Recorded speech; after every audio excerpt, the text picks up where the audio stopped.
Entonces recordemos muy bien que cuando nosotros tenemos una representación en espacio de estado, la idea básica es encontrar 4 matrices. Ya pongámosle directamente el nombre de matriz porque vamos a asumir que podemos tener sistemas tanto SISO como MIMO, SIMO o MISO, ¿no?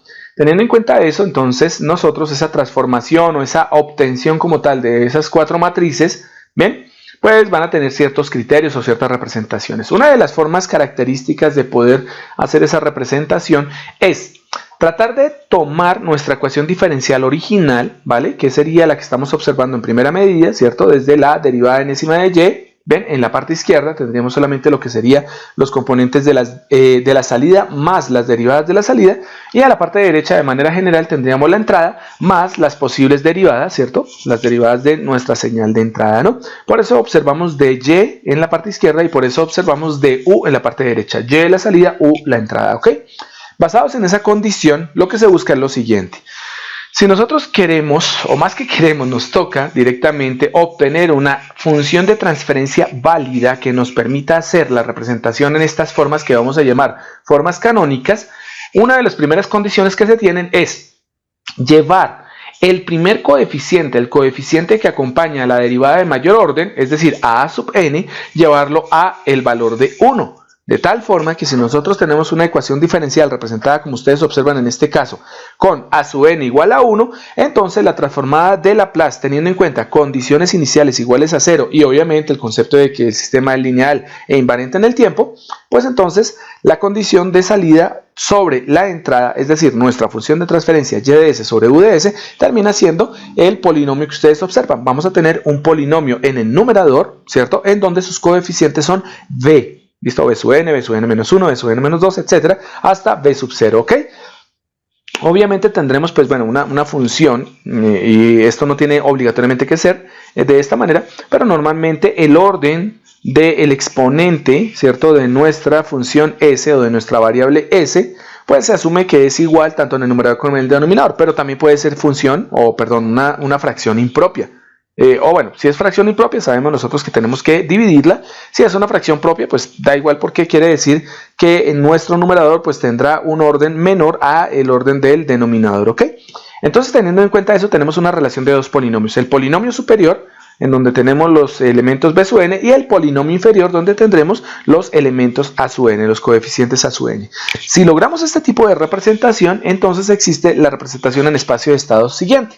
De tal manera que la primera forma que habíamos observado era la forma canónica controlable. Entonces, ¿qué hacíamos? O ubicábamos directamente nuestra misma distribución de elementos en donde, pues bueno, teníamos entonces nuestro vector de derivadas de estado, x1 punto, x2 puntos, así hasta x sub n, ¿cierto? En la parte izquierda, y eso terminaba siendo igual a una matriz cuadrada de n por n, ¿no? De dimensión n por n, en donde nuestra matriz empezaba con una primera fila, en donde empezábamos con el primer término igual a 0, después poníamos un 1 y después de ahí en adelante la primera fila la rellenábamos con ceros hasta obtener n elementos. Bien, después seguíamos con la segunda fila en donde lo que íbamos a hacer simplemente era desplazar el 1 diagonalmente hacia la derecha. Entonces lo corríamos una posición hacia la derecha.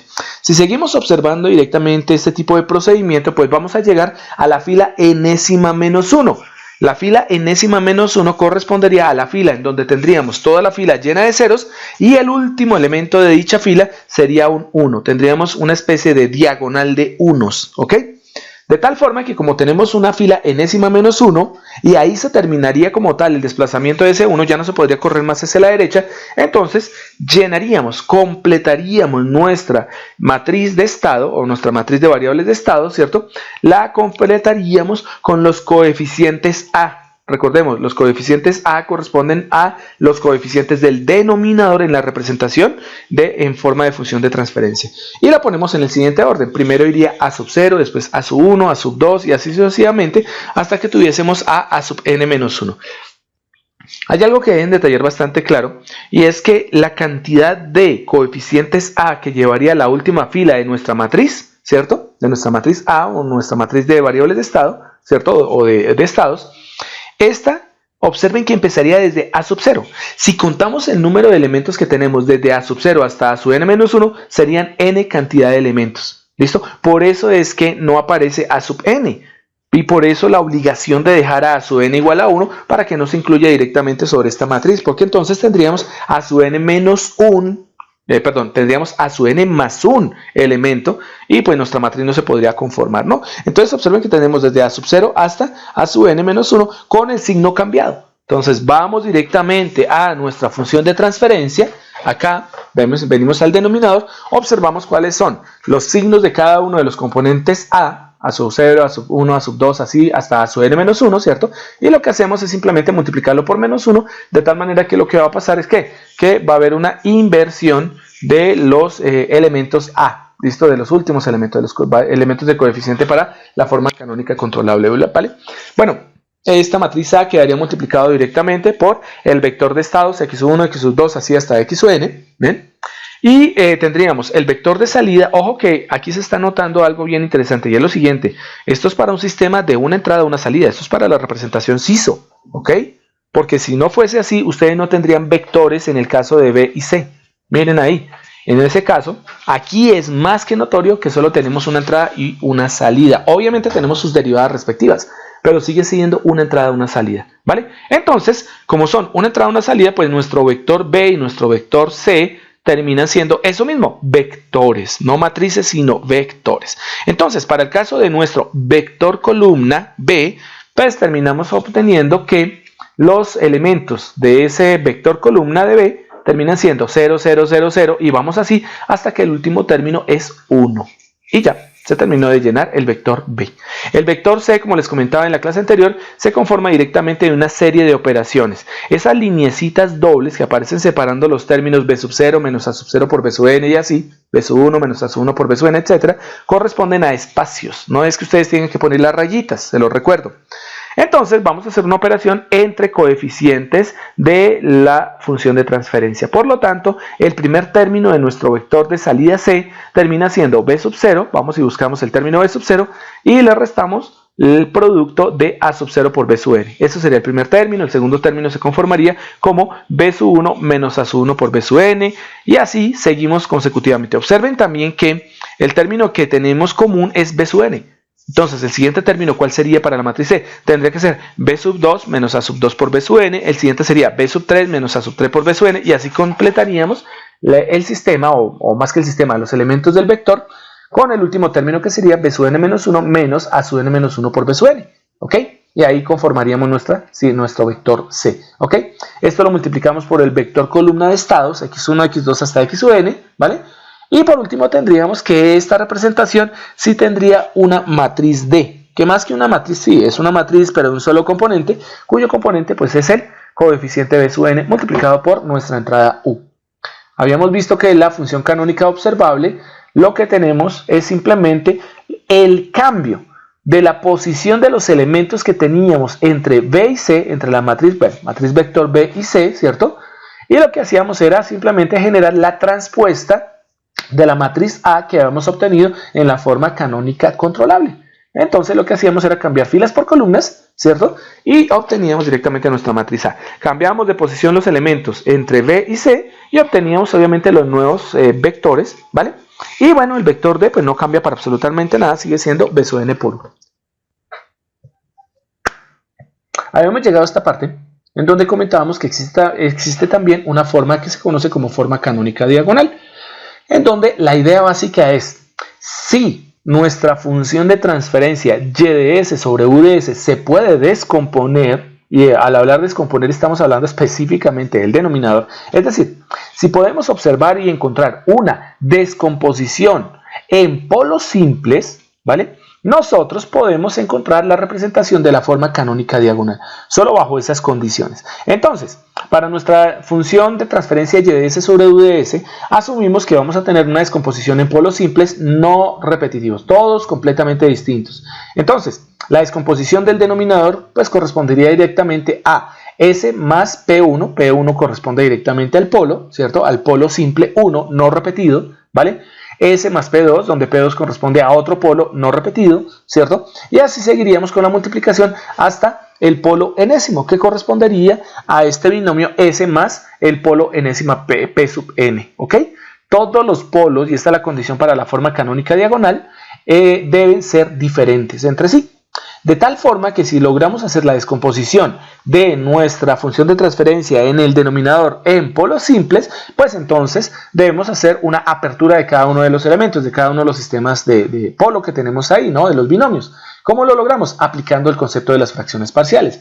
Y aplicando el concepto de fracciones parciales, obtenemos que la descomposición de nuestra función de transferencia que tenemos en la parte superior, pues correspondería a lo que ustedes observan en la parte inferior. Y de s sobre u de s termina siendo igual a el término b sub n, el normalito, el que nosotros teníamos directamente en nuestra función de transferencia, y aquí empieza la descomposición en fracciones parciales, más un valor constante c sub 1, algunos dicen que es un 0, se puede tomar como un 0, pero en inglés 0 es con z, entonces bien, yo prefiero decir que es un componente de tipo coeficiente, un coeficiente calculado c sub 1 sobre el primer binomio correspondiente al polo, s más p sub 1, más un segundo coeficiente c sub 2, ¿cierto? Obtenido de fracciones parciales, sobre s más p sub 2, más c sub 3 sobre s más p sub 3, más c sub 4 sobre s más p sub 4, y así seguiríamos hasta que el polo enésimo iría representado como la función de un coeficiente c sub n sobre s más p sub n. Cuando yo logro la descomposición, esos p sub i y esos c sub i, es decir, cada uno de los coeficientes de numeradores que tengo ahí y los polos en los denominadores, con esos elementos es que yo ensamblo mi sistema diagonal, lo que sería mi representación canónica diagonal. Entonces, exactamente lo mismo. Tenemos en la primera parte lo que sería el vector de derivadas de estado, x1 punto, x2 punto, y así sucesivamente hasta xn punto, ¿listo? Y la matriz A es bien sencilla de armar porque, siendo los polos todos distintos, lo único que tenemos que hacer es hacer una matriz diagonal, ¿listo? Diagonal en donde la diagonal principal, ¿vale? Va a ser directamente los elementos de polo que se acaban de calcular en la descomposición por fracciones parciales. Entonces vamos a tener a p sub 1, p sub 2, p sub 3 y así sucesivamente. Ojo, en ese orden. Fue una de las cosas que les dije antes de terminar la clase anterior. Deben ir en ese orden, porque en el orden en que ustedes coloquen los polos, ¿cierto? Los coeficientes de cada polo asignado directamente en su numerador tienen que ir en ese orden en el vector c. ¿Qué significa? Si ustedes ponen a p sub 1 en el primer elemento de la diagonal, entonces cuando armemos el vector c, el primer elemento que debería ir ahí en el vector c es c sub 1. ¿Listo? Si el segundo término es menos p sub 2, bueno, p sub 2 en la diagonal principal de nuestra matriz A, pues el término o el segundo término de nuestro vector de salida C, pues termina siendo c sub 2 y así sucesivamente. Por eso es importante identificar, ¿cierto?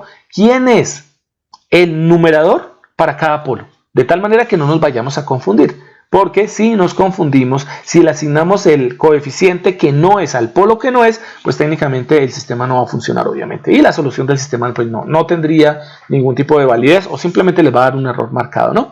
Entonces bien, simplemente ponemos en una diagonal principal los polos obviamente definidos con ese signo negativo, es decir, con una inversión del signo con respecto a lo que aparece directamente en la función de transferencia descompuesta de la diapositiva anterior. Esto queda multiplicado directamente por el vector de estados x1, x2 hasta xn más, y el vector b es bien sencillo porque simplemente es un vector columna, de una sola columna, ¿cierto? N cantidad de filas, en donde todos los términos pues terminan siendo simplemente unos, 1, 1, 1, 1, 1, así hasta que completen n filas, ¿vale? Y esto queda multiplicado por el vector de entrada u, ¿vale? O por la entrada u. Y el vector de salida y pues termina siendo c sub 1 espacio c sub 2 espacio c sub 3 y así simplemente hasta llegar a el coeficiente enésimo calculado. Y esto queda multiplicado por el vector columna x sub 1, x sub 2 y así sucesivamente hasta x sub n más el vector d, ¿cierto? Pues bueno, la matriz B que termina siendo de un único componente b sub n multiplicado por u. Y esa es una forma de representación. Nos aparece la forma canónica de Jordan, que es muy importante porque resulta que no siempre vamos a tener descomposiciones en donde todos los polos sean simples, únicos, ¿cierto? Que no estén repetidos. Muchas veces podemos tener el caso en que nosotros descomponemos el denominador, ¿cierto? Nuestra función característica, la descomponemos y resulta que nos pueden llegar a aparecer polos repetidos. Y entonces, cuando aparecen polos repetidos, la forma canónica diagonal no sirve. Tenemos que hacer una fórmula distinta o una forma distinta y ahí es donde aparece esta representación de Jordan. Entonces, para este ejemplo, nos dice directamente la bibliografía. Hey, supongamos que tenemos 3 polos repetidos, que al hacer la descomposición del denominador nos dieron 3 polos repetidos, y esos 3 polos repetidos los voy a llamar P sub 1, P sub 2 y P sub 3. Ellos 3 son exactamente el mismo, ¿vale? Entonces observen lo que dicen acá, ¿vale? Si yo tengo esa descomposición, pues lo que vamos a obtener es la función de transferencia que vemos en la primera línea. ¿Listo? Tenemos el polinomio de lo que sería el numerador con coeficientes b, ¿cierto? Y en el denominador tendríamos el polo repetido, que sería s más p1, sería el primer polo, ¿cierto? Elevado al cubo, y eso significa que tendríamos 3 polos en el mismo sitio, y ahí en adelante, pues bueno, supongamos que tenemos polos simples, s más p sub 4, s más p sub 5, y así, hasta tener a s más p sub n. Igualmente, aplicamos fracciones parciales, y la descomposición por fracciones parciales nos va a dar algo, y es esto. Y de s sobre u de s termina siendo igual al coeficiente b sub n, normalito, de nuestra función de transferencia original, ¿listo? Más c sub 1 sobre s más p sub 1 elevado a la 3, más c sub 2, el coeficiente 2, sobre s más p sub 1 elevado a la 2, más c sub 3, s más p sub 1, ¿cierto? Ya no elevado a la nada, ¿no? Elevado a la 1 técnicamente. Entonces ahí tenemos los 3 polos. La descomposición por fracciones parciales de un polo repetido 3 veces nos da primero una función elevado al cubo, después la misma función elevado al cuadrado, y después el otro denominador simple, ¿no? S más p sub 1. Y de ahí en adelante, pues tendríamos c sub 4 sobre s más p sub 2, más c sub 5 sobre s más p sub 3, más c sub 6. Aquí hay algo bien importante. Ojo, porque miren la función c sub 4, o el elemento c sub 4 sobre s más p sub 2. En la forma canónica de Jordan deben tener mucho cuidado, porque miren que ya no va a haber una correspondencia entre los subíndices del polo y el coeficiente calculado en el numerador. ¿Sí ven? Miren que para s más p sub 2, que está en la cuarta posición, ¿listo? El subíndice del polo es 2, mientras que el subíndice del 0 es 4. Es c sub 4 sobre s más p sub 2. Eso quiere decir que vamos a tener un pequeño corrimiento. Y ahí debemos tener mucho cuidado con él, ¿vale? Entonces, ya definido directamente la forma en que se pueden encontrar los diferentes coeficientes y obviamente teniendo en cuenta los polos repetidos, entonces la representación canónica de Jordan se forma de la siguiente manera. Las líneas punteadas, bueno, tenemos obviamente nuestro vector de derivadas de estado, ¿cierto? Desde la variable de estado, x1 punto, x2 punto, etcétera, hasta x o n, ¿listo? Y esto terminaría siendo igual a la línea punteada que aparece ahí, ¿listo? Es una línea guía, no se tiene que poner. Lo importante es lo siguiente, como tenemos n variables de estado, lo más seguro es que vamos a tener una matriz n por n, es la condición para poder crear esa matriz. Entonces, teniendo nuestra matriz n por n, vamos a tener unas regiones para que se pueda construir por partes nuestro elemento, ¿no? Nuestro sistema. Y entonces, ¿a dónde vamos? Fácil.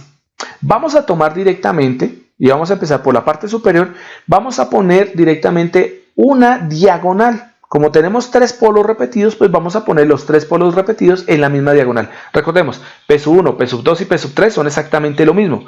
Por lo tanto, ahí donde ustedes ven en la primera diagonal principal, en la parte superior izquierda, donde dice menos P sub 1, diagonal menos P sub 1, diagonal menos P sub 1, son el mismo. P sub 1, P sub 2 o P sub 3, porque son el mismo valor.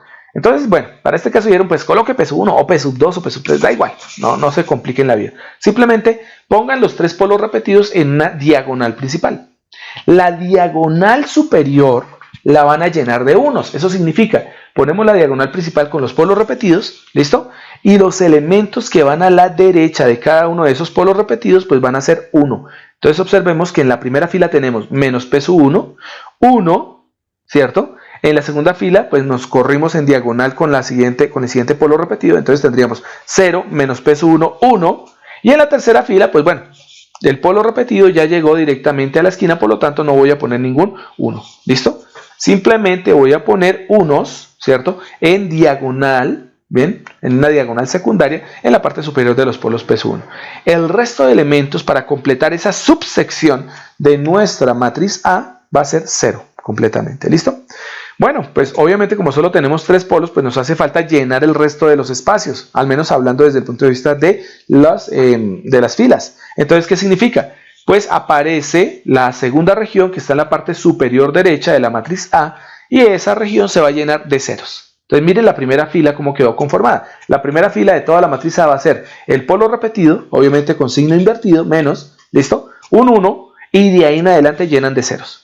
La segunda fila, pues ponemos un 0, corremos el polo repetido para que forme la diagonal, ¿listo? Menos P sub 1. Después ponemos un 1 y el resto de la fila será 0 hasta que complete n cantidad de elementos. Y así seguimos haciendo, ¿no? Entonces la tercera fila para este sistema, este caso, que son 3 polos repetidos, será 0, 0, desplazo el P sub 1 en la tercera fila y al resto serán simplemente ceros. Y ya, termino la parte superior de mi matriz A.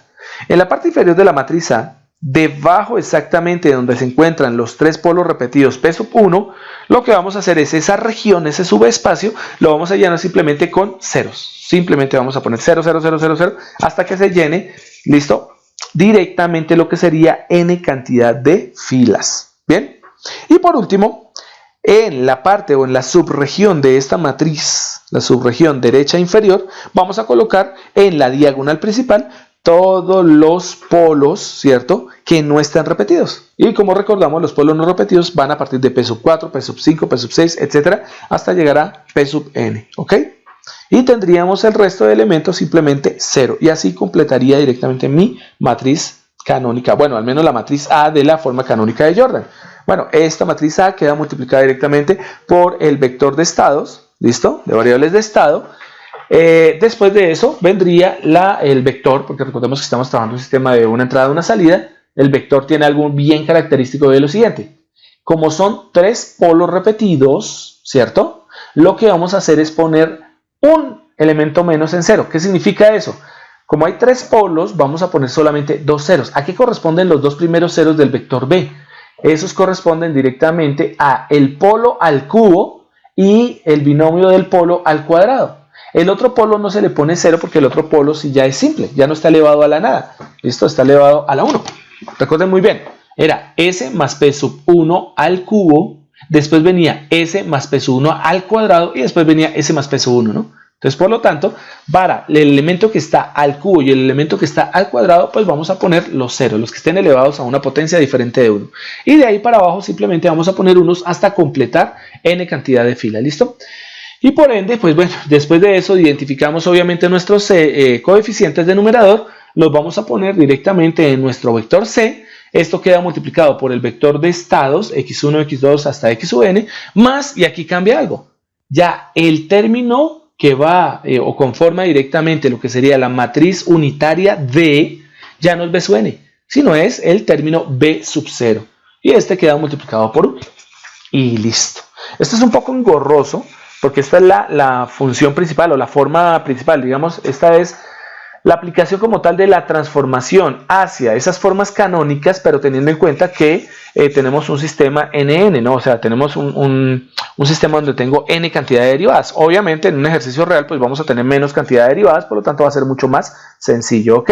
¿Y cómo se nota esto? En un ejemplo práctico en donde ustedes observan, ven, este es un ejemplo realito, un ejemplo corto, donde nos dice lo siguiente: oiga, miren muchachos, obtengan, si se puede, esa sería una de las condiciones que debería hacer el libro no debería decir obtenga las ecuaciones, pues obvio que él sabe que lo va a hacer, el autor que escribió el libro le dice obtenga las ecuaciones porque está seguro que se pueden hacer, pero en un ejercicio real, en un ejercicio problemático, normalmente nos van a decir obtenga las ecuaciones de manera directa, le van a decir obtenga si se puede, y ese si se puede, ¿qué significaría? Chicos, primero evalúen si se puede hacer, o sea, lo que son los pasos intermedios o los pasos primarios, ¿cierto? Los primeros pasos para poder llevar a las formas canónicas. Si no se puede, pues no se hace, ¿ok? Porque no hay forma. Entonces, demuestren primero que se puede hacer y de esa manera sí pueden desarrollar el ejercicio. Entonces, bueno, para este caso, saltémonos este pedacito.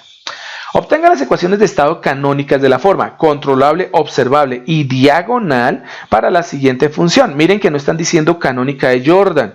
Bueno, y es que si hacemos una inspección rápida del sistema nos vamos a dar cuenta que es bien fácil. ¿Por qué? Recordemos que dependemos para las formas diagonales, ¿cierto? Dependemos del hecho de poder encontrar polos simples, sobre todo la diagonal. ¿Ven? Esa necesita que los polos sean simples. Por ende, el denominador que nos están proponiendo ahí, la función de transferencia y de s sobre u de s, que es igual a s más 3 sobre s al cuadrado más 3s más 2, observemos ese denominador. ¿Bien? ¿Será que se puede descomponer en funciones simples, en polos simples? Pues bueno, ese es en el álgebra de Baldor, no lo enseñaron, es un trinomio de la forma x al cuadrado más bx más c. Y saben ustedes que la gracia es simplemente descomponer esos términos. Entonces, ahora sí, Vámonos directamente para nuestro tablerito digital. A ver, vamos por aquí a seleccionarlo.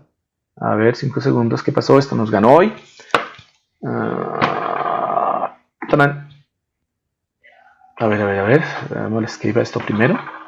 Antes de que entre el tablero. Ok, ahora sí. Listo. ¿Qué es eso, lápiz? Está por acá. Muy bien. Entonces, el término era, nos dice, obtenga las ecuaciones canónicas controlable, observable y de Jordan, ¿vale? De la siguiente función. Por aquí la anotamos. Entonces nos dice, a ver acá, y de s sobre u de s era igual a s más 3, ese es el numerador, ¿listo? Y aquí tenemos a s al cuadrado. Observen que aquí se cumple una condición, el término que está acompañando al elemento en el denominador de mayor grado, que es s al cuadrado, es 1, ¿no? Y eso se obtiene directamente de haber supuesto que a sub n era 1, ¿no? Más 3s, ¿cierto? Más 2, ¿listo? Entonces nos dice, vamos a obtener las diferentes funciones. Lo primero es saber si podemos descomponer estos elementos. Bueno, para la forma canónica, controlable y observable no necesitamos descomponer el denominador. Por lo tanto, lo que tenemos que observar simplemente son los componentes. Entonces, en el denominador es sencillo porque observamos simplemente que tenemos 3 coeficientes. Aquí hay uno, aquí está el otro, y aquí está el otro. Aquí están los 3, ¿cierto? Por lo tanto, si le damos nombres, este sería el componente más alto. ¿Quién es el componente más alto? A sub n. Entonces aquí tendríamos a sub n, ¿cierto? El siguiente término, este sería pues el a sub n menos 1, ¿cierto? En su posición n menos 1. Y este sería a sub n menos 2. Ahí no se asusten porque saben que ustedes dicen pues el orden es 2, ¿cierto? Entonces a sub n menos 1 sería 2 menos 1 sería a sub 1. En este sería a sub n menos 2, pero como el orden es 2, entonces sería 2 menos 2, esto nos daría a sub 0. Entonces este es a sub 0, el primer término es a sub 0, el 2 es a sub 0, el 3 es a sub 1 y el cuarto o el 1 que aparece aquí como a sub n, pues sería a sub 2, ¿no? O sea, es la misma representación, no se asusten por eso. Bueno, y aquí tendríamos lo siguiente, bajo esa misma representación y según las posiciones de a sub n, pues el término independiente sería ¿quién? El término independiente sería b, porque recordemos que el numerador es b, sub n menos 2, ¿cierto? El término que acompaña al factor s, que está por aquí, me tocó hacer esta curva fea, ¿listo? El que acompaña a s, pues terminaría siendo b sub n menos 1, ¿listo? B sub n, pues no estaría y sería 0. Entonces, ya que identificamos los elementos, pues coloquémoslos acá, ¿no? Entonces, tenemos lo primero. A sub n es igual a 1, ¿vale? A sub n menos 1 terminará siendo igual a 3, ¿listo? Y a sub n menos 2, que es el mismo a sub 0, es la misma cosa, terminará siendo igual a 2, ¿listo? Y para los términos, b sub n terminaría siendo 0 porque no tenemos, ¿cierto? B sub n menos 1 terminaría siendo igual a 1, ¿sí? Y b sub n menos 2 terminaría siendo igual a 3, ¿vale?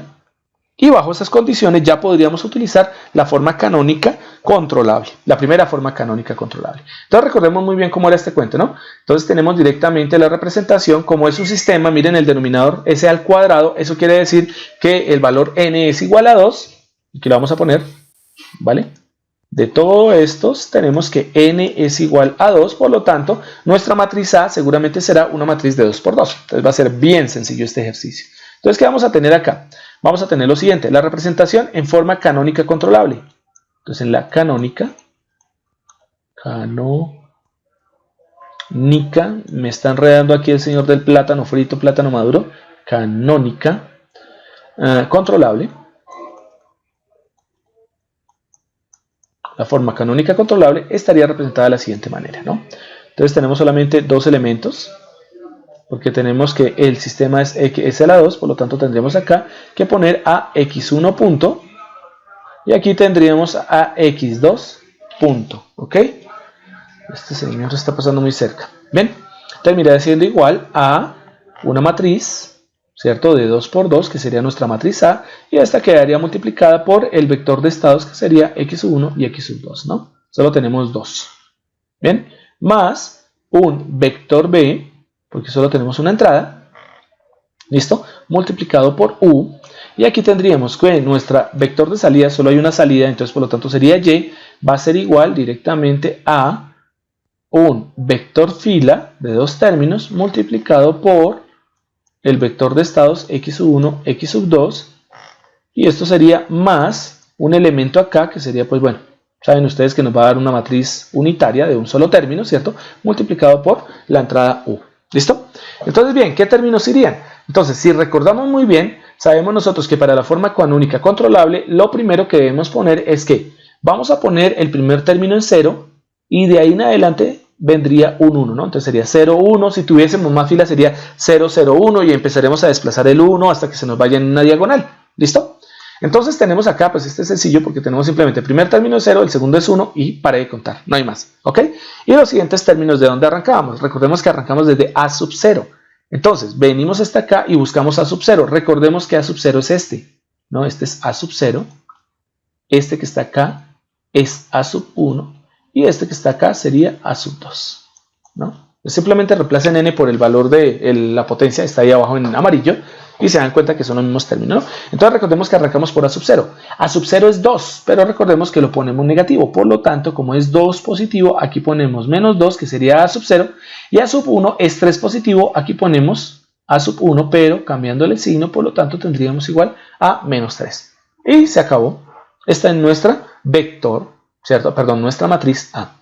Recordemos muy bien cómo era nuestro vector U. Entonces nuestro vector U simplemente íbamos a tener ceros acá, ¿cierto? Entonces íbamos a poner acá 0, ¿cierto? Y el último término terminaba siendo un 1, ¿vale? En nuestro vector C sí teníamos un problema. ¿Y cuál era el problema? Que tenemos que hacer unas operaciones primero. Entonces empezábamos por ¿dónde? Empezábamos por el término, ¿cierto? B sub 0, o sea, el primer término que iba en este punto, ¿cierto? Iba a ser B sub 0 multiplicado no, menos el primer término de A, que sería A sub 0, multiplicado por el término B sub n. ¿Listo? Ese era nuestro primer elemento en este caso. Por lo tanto, vamos a buscar quién es B sub 0. Entonces, B sub 0, que es 3, recordemos, para este caso, este sería B sub 0, este sería B sub 1, y este sería B sub 2, que termina siendo B sub n, ¿no? Entonces, este sería B sub 2. Entonces, B sub 0, ¿quién es? 3. Entonces, el primer término sería el 3, que es B sub 0, y le restamos A sub 0 por B sub n. Y resulta pues que, bueno, A sub 0 es 2, pero B sub n es 0. Por lo tanto, 2 por 0, 0, ¿cierto? Y esto nos daría menos 0. 3 menos 0 nos daría 3. Y el primer término que va aquí es 3. Este término de acá, ¿cómo se calcula? Recordemos, este es B sub 1 menos A sub 1 por B sub n. Entonces, teniendo en cuenta eso, pues vamos a buscar quién es B sub 1. B sub 1 es 1 menos A sub 1 termina siendo 3, pero B sub n es 0, por lo tanto 3 por 0 da 0, esto multiplicado por 0, 1 menos 0 nos daría 1. Y de esa manera nosotros obtenemos nuestro vector C. ¿Listo? Y si recordamos, nosotros habíamos dicho que el término que íbamos a colocar en este punto, el término unitario, pues era B sub n, pero B sub n es 0, por lo tanto aquí iría un 0 y este término pues no se incluiría. ¿Vale? Y tenemos la representación en la forma canónica controlable. La forma canónica observable es fácil, porque recordemos que lo que vamos a hacer es simplemente cambiar de posición, cambiar de términos entre el vector B y el vector C, y lo que vamos a hacer es utilizar la transpuesta en el sistema A, ¿no? en el vector A. Entonces, si lo hacemos aquí rápidamente, pues nos vamos a dar cuenta de lo siguiente. La forma canónica controlable, creo que hice muy grande esto, pero vamos a ponerlo aquí un poquito más pequeño. La canónica controlable, observable, canónica observable, ¿cierto? Pues terminaría siendo esta misma función, ¿no? No sé si pudiésemos coger esto y correrlo un poquitín. Vamos a ver si podemos escoger esto de acá. Creo que sí lo podemos correr un poquitín. Vamos a correrlo, a ver. Usemos el mouse. Sí, mire, se puede correr un poco. Listo. Entonces pongámoslo así. Entonces, para el caso de la forma canónica controlable,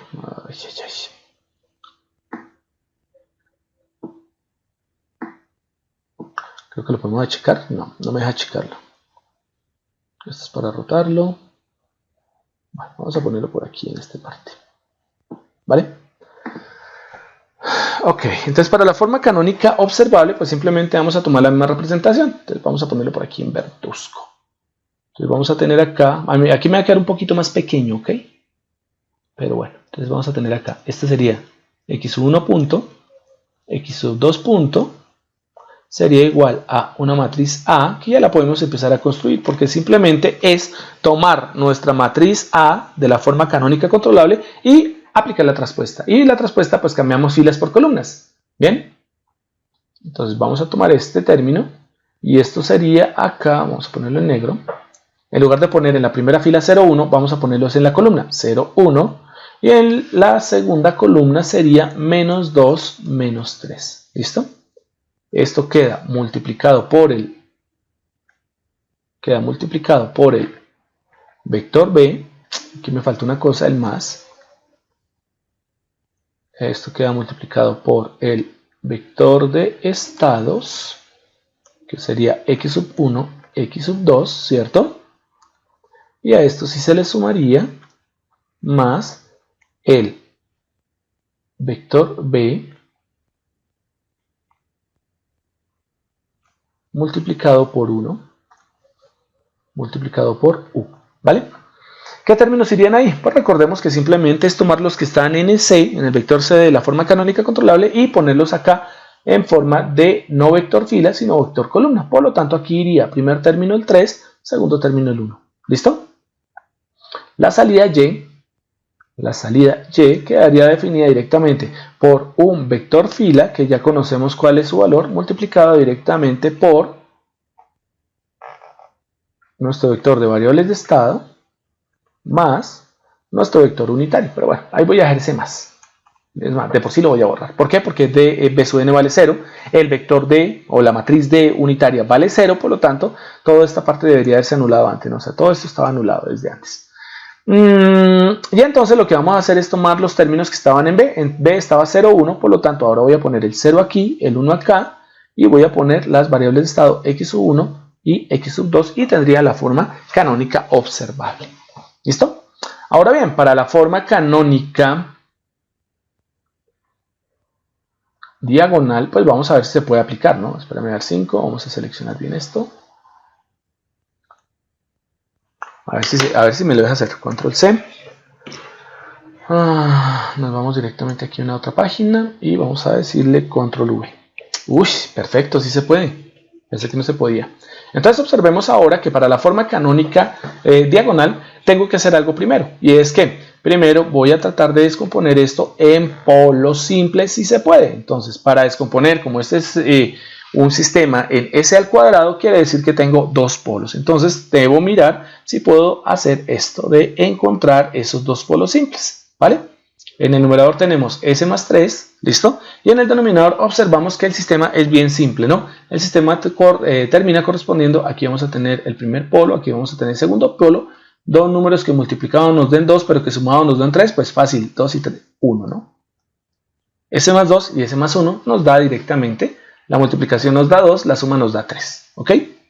Polos no repetidos. Entonces, por lo tanto, no hay forma canónica de Jordan, sino hay forma canónica diagonal. Entonces, por ende, se puede encontrar ese valor. Pero recordemos que para poder hacer esto, debo encontrar los valores, ¿cierto?, de lo que serían los términos C. Recordemos, ahí tengo que aplicar fracciones parciales. Entonces, según la condición nos decía lo siguiente, la descomposición de este sistema nos da igual a ¿qué? A B sub n más, pongámosle otro color para que ustedes se acuerden. ¿Listo? Entonces, esto era igual a B sub n, ¿cierto? Y esto queda sumado más un C sub 1. En este caso, pues ya tenemos aquí que sería S más 2 más un C sub 2 sobre S más 1. Así fue como hicimos la descomposición. ¿Cómo encontramos a C sub 1 y cómo encontramos a C sub 2? Pues bueno, podemos utilizar el criterio del valor final, es decir, el criterio del límite. Ya ahorita lo borro, vamos a ponerlo por acá. Entonces, para encontrar a C sub 1 es igual a límite cuando S tiende a menos 2, ¿cierto? ¿De quién? De S más 2, ¿cierto? Y esto multiplicado por el elemento de la función de transferencia original, que era S más 3, sobre S más 2, factor de S más 1, ¿no? Entonces, los términos S más 2 se anula con este S más 2 y simplemente aplico el criterio acá de reemplazar el término. Entonces C sub 1 terminaría siendo igual a menos 2 más 3 sobre menos 2 más 1, ¿no? Más 1. Y esto nos daría igual, menos 2 más 3 nos daría 1 positivo y en la parte de abajo menos 2 más 1 nos daría menos 1, por lo tanto C sub 1 es igual a menos 1. ¿Listo? Bien, ya tenemos a C sub 1. ¿Cómo calculamos C sub 2? C sub 2 termina siendo igual a límite cuando S tiende a menos 1 de S más 1, ¿cierto? Y esto multiplicado por S más 3 sobre S más 2 factor de S más 1. ¿Listo? Los S más 1 se cancelan. Este S más 1 se cancela con este S más 1 y simplemente hacemos el reemplazo de los términos. C sub 2 termina siendo igual a menos 1 más 3 sobre menos 1 más 2. Menos 1 más 2. Y esto terminaría siendo igual a menos 1 más 3, 2. Menos 1 más 2, 1 positivo. Por lo tanto, C sub 2 es igual a 2. Ya tenemos la descomposición, ¿no? Entonces, la descomposición nos daría esto. Por lo tanto, borramos C sub 1, borramos C sub 2 y ponemos los términos. C sub 1 terminaría siendo, vamos a ponerlo aquí en rojito, C sub 1 terminaría siendo menos 1. O sea, aquí podemos poner este 1, ¿listo? Y aquí podemos borrar este término y poner el menos de una vez aquí, ¿listo? Y el otro término es 2. ¿Listo? En esas condiciones ya tenemos los elementos. Bien, entonces bien, basados en eso, recordemos que este sería C sub 1, el 1 sería C sub 1 y el primer polo, P sub 1, terminaría siendo 2, ¿cierto?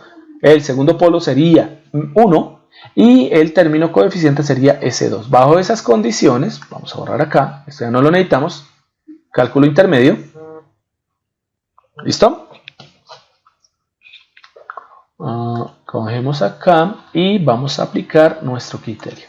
Entonces nos decía directamente, la forma diagonal nos dice simplemente, vamos a tener nuestros vectores originales, el vector de derivadas de estado que sería x1, x2 punto, y esto va a ser igual a el vector, bueno, matriz A, perdón, multiplicado por el vector de estados x1, x2, ¿listo?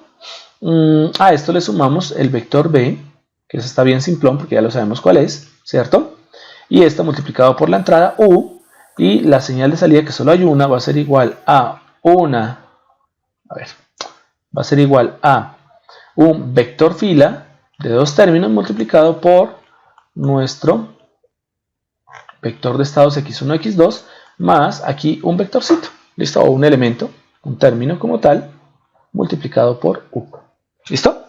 Entonces, bien, ¿qué términos serían en A? Recuerden muy bien, formamos un vector diagonal. Por lo tanto, vector diagonal nada, una diagonal. Vamos a formar una diagonal. Y la diagonal va a ser simplemente los términos de los polos, pero con sentido contrario. Por lo tanto, vamos a poner aquí a P sub 1 y después a P sub 2. En este orden de ideas, este es P sub 1. Y este que está aquí es P sub 2. Por lo tanto, el primero que va acá en la fila, en esta listica, va a ser nuestro querido amigo menos 2. ¿Listo? Y el siguiente término en la diagonal pues va a ser P sub 2 y en ese caso sería menos 1. Y el resto de términos serían ceros. ¿Listo? El vector U es fácil porque es un vector de unos. Entonces por lo tanto aquí iría un 1 y aquí iría un 1. Simplemente unos, ¿cierto? Y en Y pues iría directamente los términos de los coeficientes que van respectivamente como numeradores en cada uno de los polos. Por lo tanto aquí tenemos a C sub 1, ya lo habíamos calculado, y a C sub 2. En ese orden tendríamos aquí a menos 1. Ojo a esto porque este dice menos 1 sobre S más 2, ¿cierto? Y este sería 2, ¿listo? Y el término que tenemos acá terminaría siendo B sub n, que es 0, ¿listo? Y por lo tanto este término se anula. Y tenemos la representación en la forma canónica diagonal. La forma de Jordan no se da, pues obviamente, porque no existe polo repetido. Y por lo tanto, pues bueno, y además no habría forma de hacerlo, ¿no? Para que tengamos un polo repetido, normalmente el orden de los denominadores debe ser un poquitín más alto. ¿Vale? Tiene que ser un poquitín más alto para tener una descripción de Jordan aceptable, ¿vale? En este caso, pues no cumple varias condiciones. Por lo tanto, no tenemos ningún problema, ¿ok? Bueno, bien. Pues eso era lo único que nos estaban pidiendo. Listo. Y como les comentaba en algún momento determinado, les dije, hey chicos, existen unas etiquetas o unos comandos que se pueden utilizar directamente para la representación de las funciones de transferencia en forma de espacio de estados o viceversa, mejor dicho, para las transformaciones.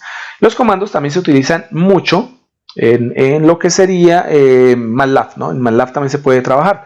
Entonces, pues bueno, nada, la idea básica es utilizar esos comandos, ¿vale? Yo voy a aplicar el primero, que es el más difícil, técnicamente es el más sencillo, que nos dice lo siguiente. Yo puedo hacer una transformación de una función de transferencia directamente a variables de estados, es decir, teniendo en cuenta el numerador y el denominador de mi función de transferencia, yo puedo obtener directamente lo que son las matrices A, B, C, D, ¿cierto? O los vectores B, C, D, etcétera. Los puedo obtener directamente con esta función TF2SS. Si yo quiero hacer lo contrario y tengo definida lo que son el vector, la matriz A, los vectores B, C y D, ¿cierto? Yo puedo definirlos y con el comando SS2TF, Space State to Transfer Function, es lo que significaría el acrónimo, entonces puedo obtener directamente la función de transferencia tanto numerador como denominador, ¿ok? Entonces, bien. Uno de los ejemplos, ya lo hice por acá, estaba jugando un poco con él, listo, y es este que está por acá, ¿ok? Bueno, lo estaba pasando como a una imagen, entonces vamos a buscar la imagen, después cerramos esta cosa porque estas imágenes no me sirven. Aquí le voy a decir que no guardar, listo, lo estaba guardando por acá. Bueno, mientras tanto, ¿me siguen o ya se desconectaron? Lo he guardado en forma de imagen. ¿Qué se me hizo? Acá está. ¿Listo? Esta misma imagen pues la voy a subir, pues es la misma consola que tenemos acá. Simplemente lo que hice fue pasarla ahí en forma de imagen y poner, pues bueno, los comentarios quedaron en verde y hacer una aclaración de cuáles son los elementos. Es el mismo ejercicio, ¿ok? Entonces, en esta imagen que voy a subir también a la plataforma para que le tengan como relación, ¿listo? Como una forma de poder consultar cuando necesiten hacer este tipo de transformaciones, es la forma en que nosotros podemos transformar directamente de función de transferencia a espacio de estados. Entonces, en el caso de la consola de Scilab, nosotros vamos a definir primero un polinomio.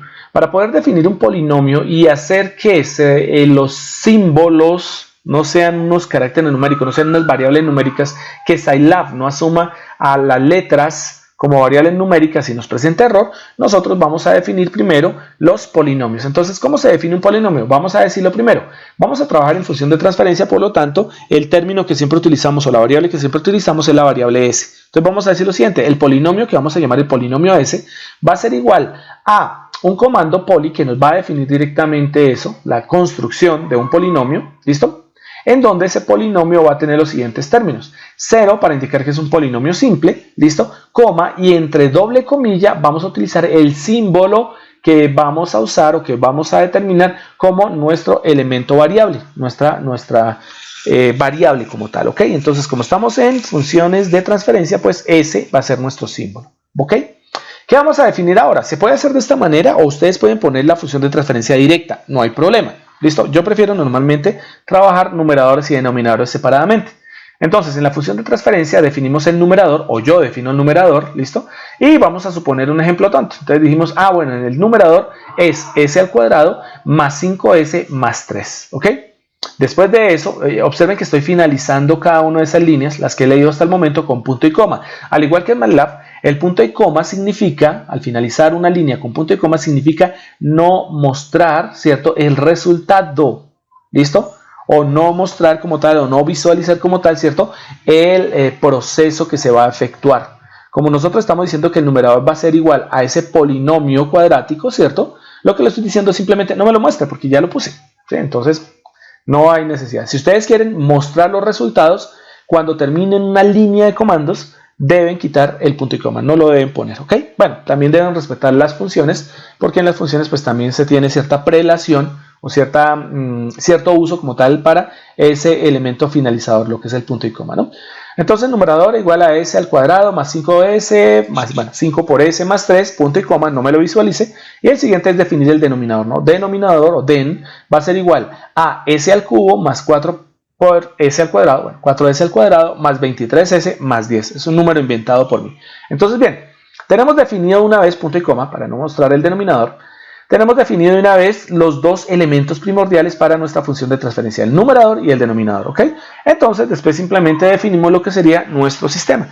Entonces, SL significa directamente el resultado, ¿cierto? O sea, eso va a crear directamente el comando TF2SS, porque lo que vamos a hacer es la transformación de función de transferencia de espacio de estados. Ese comando va a asignar directamente diferentes elementos a un sistema de SL, a una configuración matemática de SL. Técnicamente lo que va a hacer es que asignar unos elementos vectoriales directamente a SL. Entonces, SL, pueden ustedes ponerle cualquier variable, HJ o H solo, bueno, como ustedes quieran, es lo de menos. SL es igual, ahí aplicamos el comando TF2SS, ¿cierto? Y ponemos nuestra función de transferencia, numerador sobre denominador, ¿ok? ¿Qué obtenemos? Ojo, porque no pusimos punto y coma. ¿Por qué? Porque queremos observar los resultados. Si ustedes ponen punto y coma, pues obviamente no les va a mostrar nada, ¿ok? Entonces, bien, él nos va a mostrar diferentes resultados. Entonces nos dice lo primero. Primer elemento obtenido en SL, entre paréntesis 1, nos dice lo siguiente. Como no se definió absolutamente ningún tipo de elemento de asignación o otro elemento distinto para que me mostrara el resultado, sino simplemente apliqué de manera directa la transformación de función de transferencia a espacio de estados, él nos va a entregar diferentes matrices vectores, son todos diferentes. Entonces nos dice, mire, SL lo primero que nos muestra es qué elemento nos va a mostrar en ese orden, ¿cierto? Nos va a mostrar la matriz A, la matriz o vector B, la matriz o vector C, la matriz o vector D.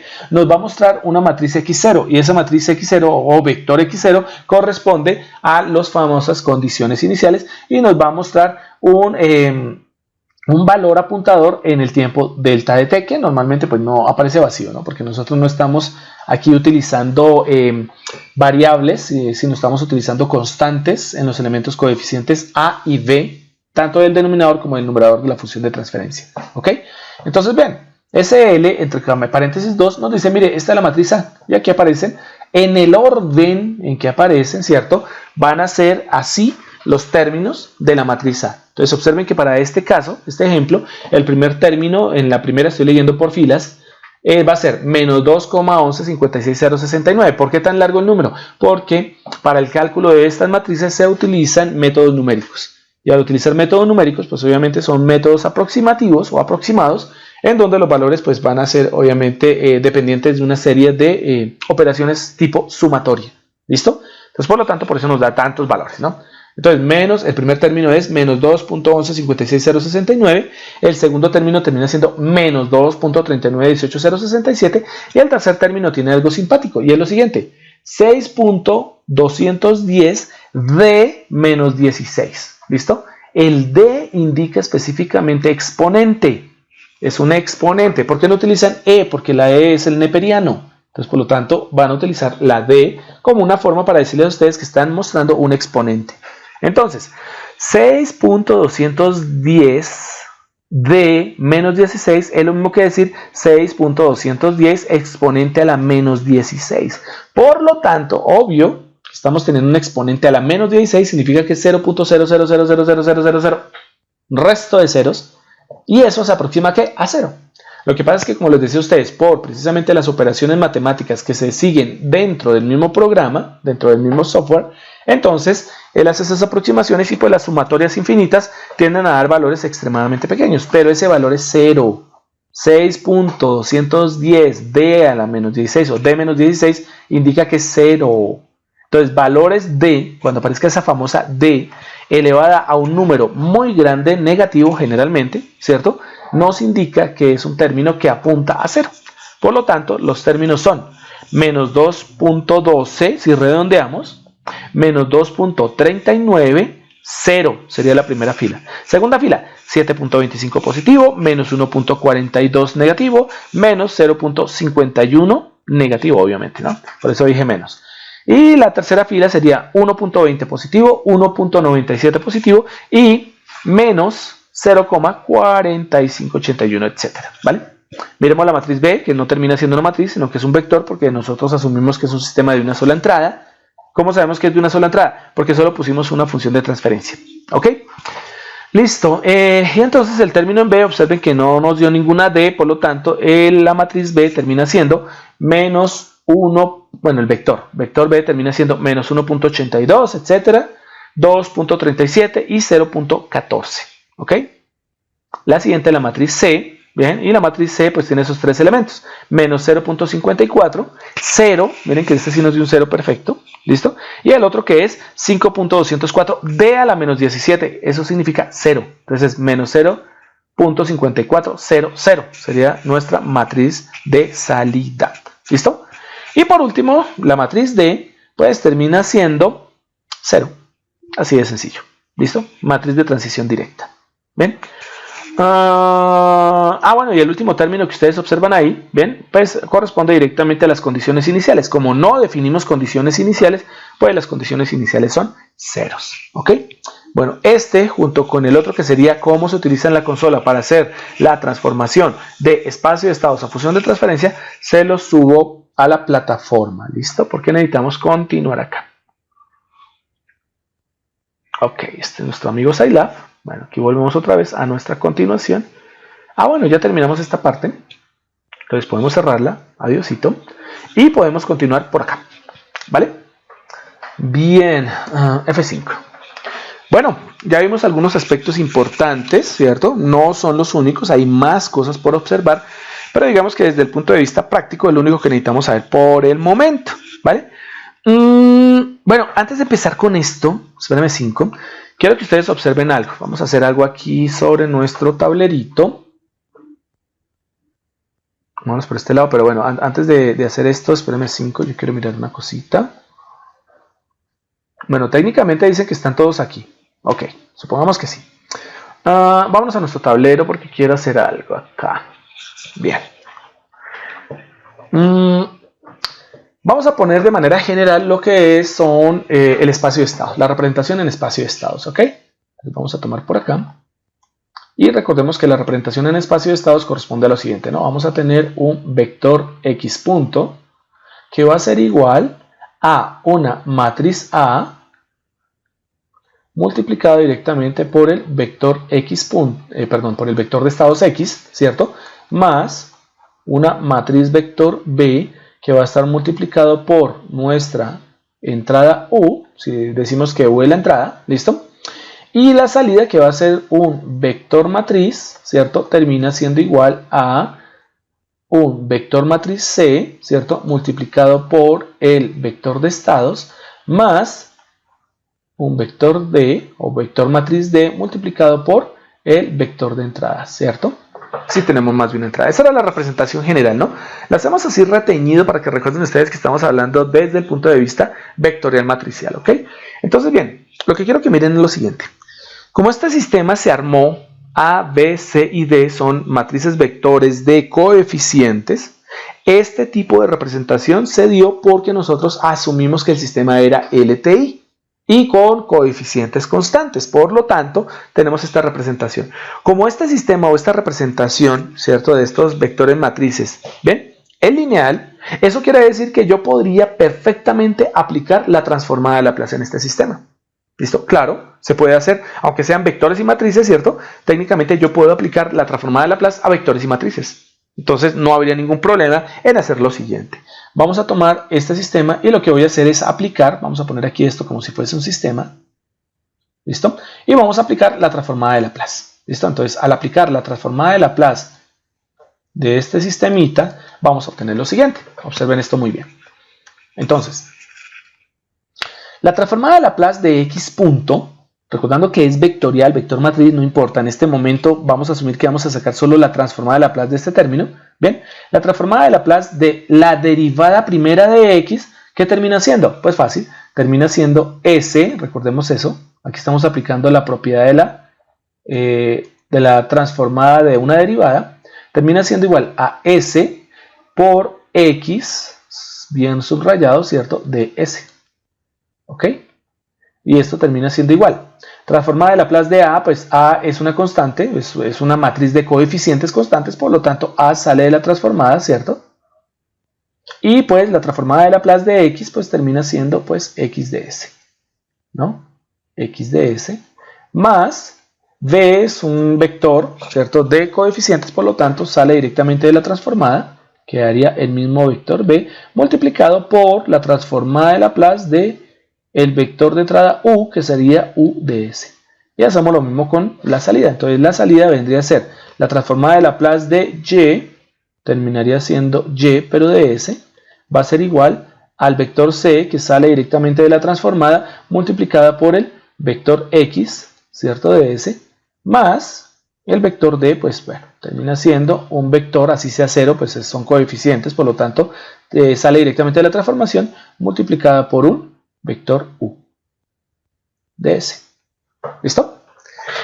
Bien, ¿qué podemos hacer ahí? Pues bueno, ahora tenemos, a partir de la aplicación de la transformada de Laplace, tenemos pues un sistema de dos ecuaciones, entre comillas, ecuaciones algebraicas. Por lo tanto, con estas ecuaciones algebraicas, pues yo puedo aplicar los criterios del álgebra, en donde observo que para la primera de las ecuaciones, ¿cierto?, Sx de S igual a X de S más B U de S, pues yo tengo un factor común. ¿Y quién es el factor común? X de S. Entonces, simplemente puedo sacar ese factor común. Entonces, observen muy bien lo que vamos a hacer. Vamos a tomar este sistema de ecuaciones que tengo acá y lo vamos a pasar acá. Entonces, vamos a obtener lo siguiente. S por X de S. Este A está sumando este lado, a X de S está sumando, entonces pasa a restar. Entonces, menos A por X de S, es un retenidito, X de S, termina siendo igual a V, ¿cierto?, por U de S. ¿Listo? Si tomamos ese primer término, pues nos damos cuenta directamente que factorizamos a X de S, por lo tanto esto sería igual, esto nos llevaría, estoy solamente tomando el primer término, ¿no? Estoy terminando el primer término, y eso nos llevaría a tener que S menos A, ¿cierto?, por X de S debe ser igual a V por U de S. ¿Listo? Si hacemos eso, resulta que está mal. ¿Por qué? ¿Qué creen ustedes? De paso los escucho. Ese paso que acabamos de hacer de tomar a AX de S, pasarlo al otro lado a restar, está perfecto. Está muy bien, ¿vale? Pero cuando hicimos la extracción, cuando hicimos el factor común X de S, lo sacamos, que entre comillas, según el álgebra formal, pues ahí sería lo más normal, ¿no? O sea, tenemos Sx de S menos AX de S, pues si sacamos como factor común X de S, pues debería ser S menos A, ¿cierto?, por X de S. Y yo les digo que está mal. Hay algo que hace falta y algo que ustedes deben considerar muy bien ahí. ¿Qué hace falta o por qué está mal ese último término? Falta algo. A ver, los escucho. De paso sé si no estoy solo. ¿Porque A es un vector? No es un vector. A no es vector. Recuerden que es A. A ver. Está bien la observación, pero está mal la definición. O sea, está bien la observación de que A tiene algo, pero está mal la definición. ¿Es una matriz? Es una matriz. Muy bien, exactamente. A es una matriz. ¿Cuál es el problema de eso que está dentro de paréntesis? Que estoy restando un término, porque ese, miren que no lo subrayamos, no lo mostramos, lo sacamos directamente de aplicación de una propiedad de la transformada. Ese es un término, es una variable, y estoy haciendo una resta que no se puede hacer en álgebra lineal. Es una resta que no se puede hacer y esto es imposible hacerlo, no se puede restar una variable de una matriz, o más bien al revés, una matriz no se puede restar de una variable. ¿Por qué? Porque las condiciones de la resta entre matrices es eso mismo, que sean matrices y que tengan las mismas dimensiones.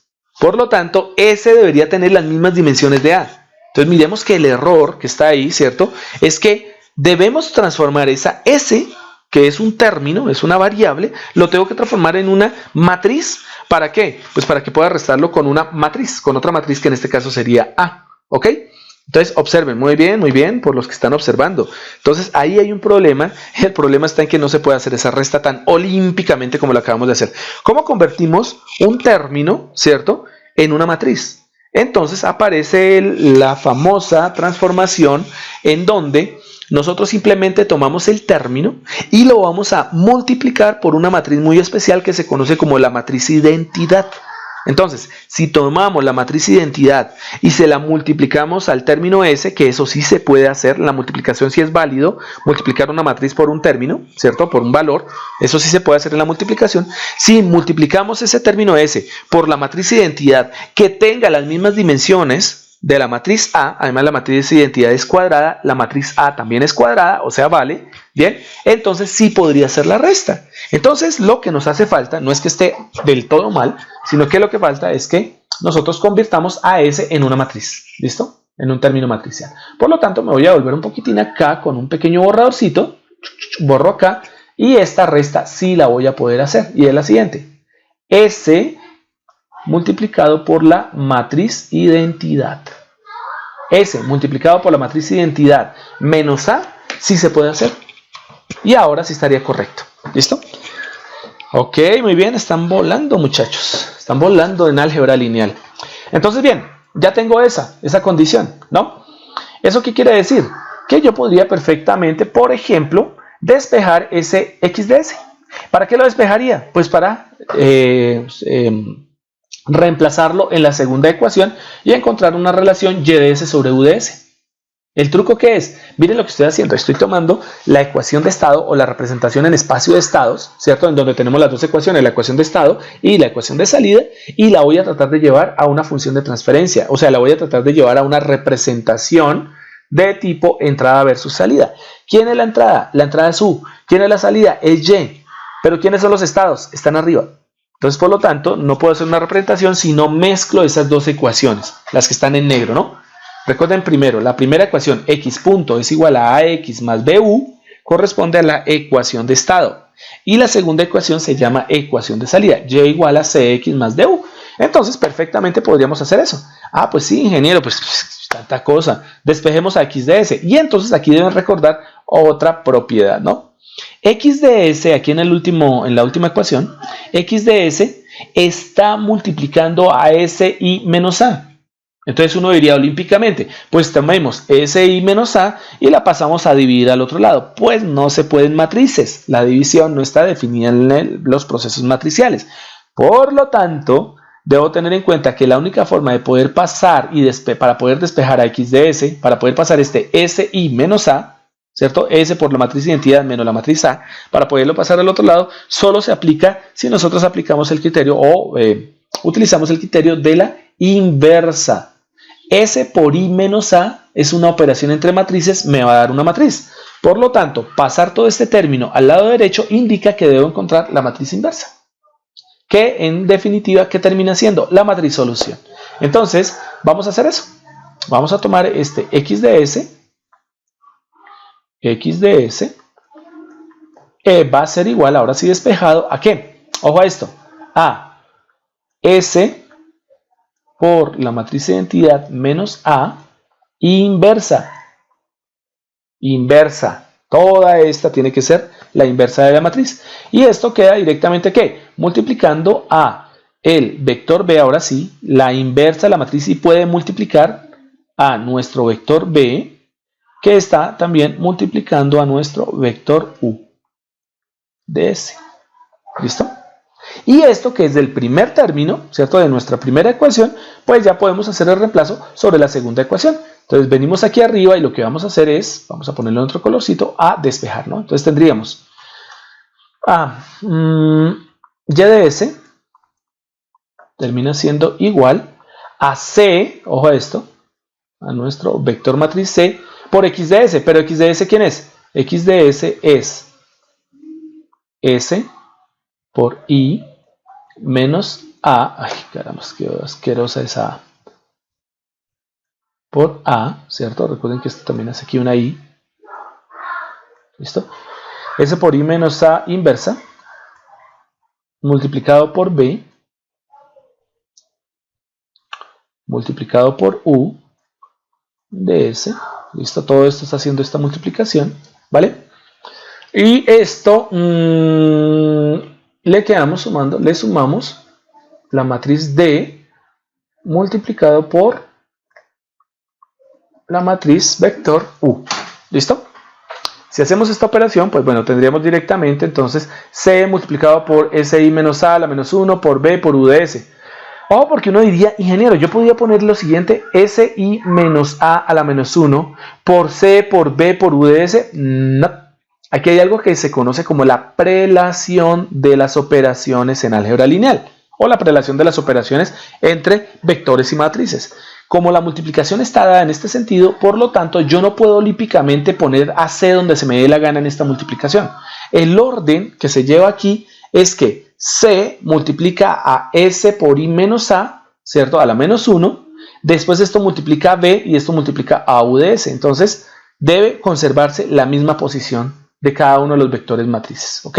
Entonces, C que es por ejemplo, para el caso de los sistemas de una entrada y una salida, C es un vector fila. Un vector fila sí se puede multiplicar por una matriz y después este resultado lo puedo multiplicar por un vector columna. En ese orden de ideas sí lo puedo hacer.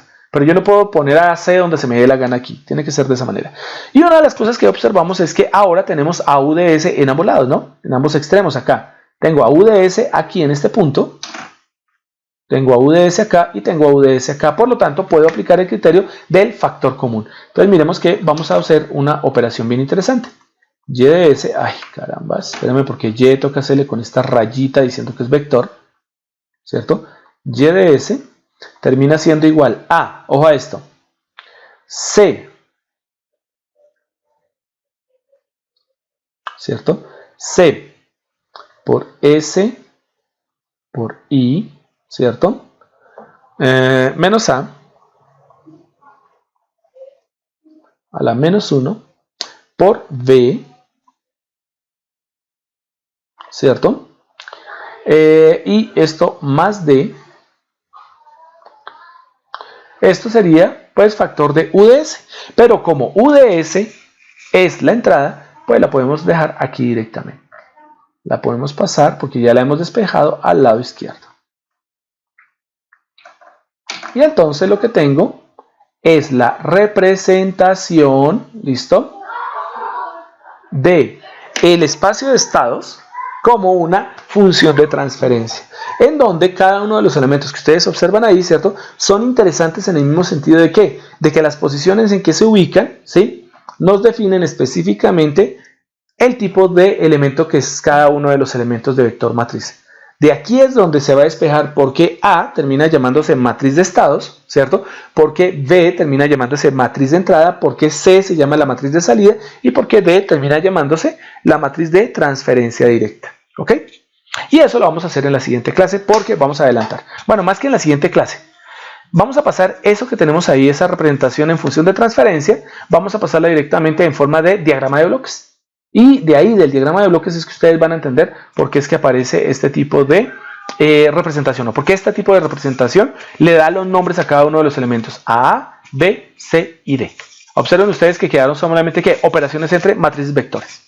No aparece absolutamente nada más. Y esas matrices, esos vectores, pues tienen coeficientes, tienen elementos numéricos, a excepción de lo que sería nuestra matriz diagonal de S, que es S por I, el término S multiplicado por la matriz identidad. De resto, todos los elementos que están ahí deben tener, digamos, números, están representados en forma numérica, ¿ok? O sea, los elementos de cada una de esas matrices son números, ¿ok? Bueno, y esta es la explicación lógica para decirles lo siguiente. ¿Cómo es que Scilab hizo la transformación, o cómo es que Scilab puede llegar a hacer la transformación de tener los vectores matriz A, B, C y D, y se puede devolver a darnos directamente lo que sería nuestra función de transferencia Y de S sobre U de S? Tiene que hacer estas operaciones matemáticas entre matrices vectores para poderlo hacer, ¿ok? Bien, esa gráfica la vamos a hacer y yo creo que se la voy a subir mejor a la plataforma. Es bastante simplona. Ok. Vamos porque son las 11:22 y necesitamos entrar a este término. Listo. Entonces, bien, volvemos otra vez a nuestras representaciones de modelos. Vamos a empezar otra vez a modelar. Y para ello, pues bueno, recordamos muy bien, quise ponerlo en estas diapositivas para que a ustedes nunca se les vaya a olvidar, ¿listo? Que nosotros tenemos un tipo de movimiento que es el movimiento de traslación, en donde una masa se desplaza sobre una trayectoria rectilínea, entre comillas rectilínea, ¿listo? Es una trayectoria que puede tener curvas, pero entre comillas nosotros vamos a tener dos puntos distintos. El punto de llegada con respecto al punto de salida va a ser diferente. Esto quiero que quede claro. ¿Por qué? Porque resulta que el siguiente movimiento que vamos a ver, o los movimientos que se van a observar desde el punto de vista mecánico, son los movimientos de rotación. Y en los movimientos de rotación, ¿cierto?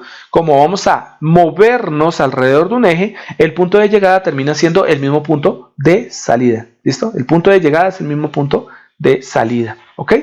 Porque la masa va a volver al mismo punto siempre, ¿vale? En estos criterios del movimiento de traslación, en esta traslación que se realiza en una trayectoria en donde el punto de entrada, de llegada y el punto de salida son distintos, entonces nosotros tenemos una representación en donde hay diferentes variables, ¿no? Dependiendo de los elementos que se liguen directamente a nuestra famosa masa, ¿cierto? Nosotros vamos a tener una interacción de fuerzas, en donde esa interacción de fuerzas nos va a definir tres elementos importantes del movimiento de traslación, que son la aceleración, la velocidad y, por obvias razones, el desplazamiento. Y sabemos la relación que existe entre cada una de ellas, ¿no? La aceleración es la derivada de la velocidad es la derivada de la desplazamiento o de la posición, ¿ok?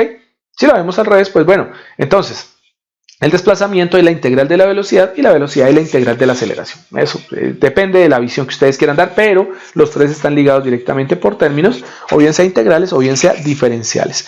Recordarán ustedes que cuando hablamos directamente del movimiento de una masa, pues bueno, si la masa se desplaza, esto es muy importante, debido a una acción de una fuerza que obliga a ese desplazamiento, entonces la fuerza va a ser igual a la masa multiplicada por la aceleración, y la aceleración es la segunda derivada de la posición, por lo tanto, masa por la segunda derivada de la posición termina siendo igual a la fuerza que se ha aplicado, ¿no? Recordemos que ese F de T es una sumatoria de fuerzas, o sea, hay fuerzas en donde si esas fuerzas, si esas F de T nos dan 0, se contrarrestan entre sí, se oponen, entonces decimos que el sistema se encuentra en un estado conocido como estado inercial. De por sí se va a encontrar quieta, o se va a encontrar probablemente a una velocidad constante. Depende de la característica del movimiento, ¿ok? Pero si F de T es diferente de 0 es porque las acciones de las fuerzas, ¿cierto?, no son iguales y por lo tanto vamos a tener una componente de desplazamiento Y de T. Por eso es importante recordar que masa por aceleración es igual a la sumatoria de todas las fuerzas alrededor de dicha masa. ¿Ven? Como tenemos nosotros entonces los elementos que son la masa y los otros dos que son el resorte y el amortiguador, no se les olvide que cada uno de ellos pues cumple una ley y de acuerdo a esa ley pues va a tener una ecuación característica, y aquí recordamos que para el caso del resorte, la elongación de un resorte o la deformación del resorte va específicamente de la mano de la fuerza aplicada. Si existe una fuerza aplicada sobre el resorte que genere una elongación o una contracción del mismo, una tensión del mismo, entonces dicha fuerza tiene que ser igual a una constante de elongación multiplicada por la función de desplazamiento. Entonces F de S es igual a K por Y de T, ¿no? Recuerden que S es spring, de resorte en inglés, ¿no?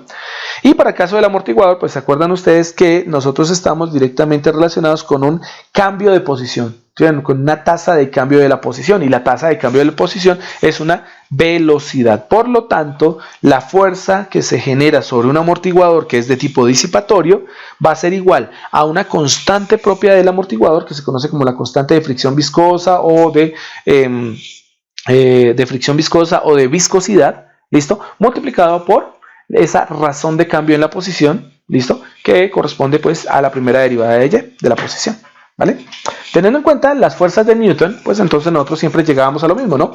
Que existe algo muy importante, es que cuando nosotros aplicamos esos criterios de cuerpo libre para poder analizar las direcciones, sentidos de las fuerzas que interactúan en la masa y poder encontrar una ecuación diferencial que nos permita definir el movimiento del sistema, siempre aplicamos el criterio de ley de conservación de la energía.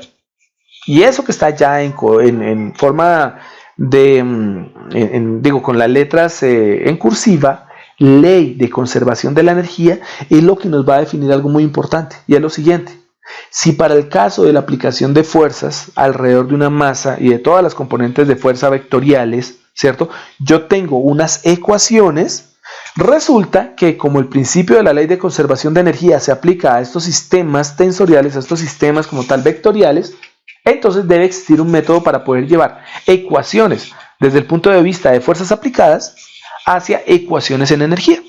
Y esa es la condición que nosotros vamos a tomar directamente para poder encontrar una segunda forma de poder modelar los sistemas, ¿ok? Ya no solamente en forma de fuerzas, sino en forma de conceptos de energía o elementos de energía, ¿ok? Entonces, bueno, el ejemplo que ustedes tienen ahí ya lo conocen, ¿no? Si ustedes tienen directamente una masa y esta masa se desplaza a una posición y de t por acción de una fuerza F de t, pues masa por aceleración tiene que ser igual a la sumatoria de fuerzas que intervienen. Como en el caso del modelito que ustedes observan ahí, hay tres fuerzas. La fuerza F de t aplicada que obligó al movimiento, la fuerza de recuperación del resorte y la fuerza de recuperación del amortiguador. Entonces, masa por aceleración, que es igual a masa por la segunda derivada de y, termina siendo igual a la sumatoria de fuerzas. F de t, que va en el mismo sentido del desplazamiento de la masa, menos Fs menos Fd. Fs, que es fuerza en el resorte, force swing, y Fd, que es fuerza en el amortiguador, force damper.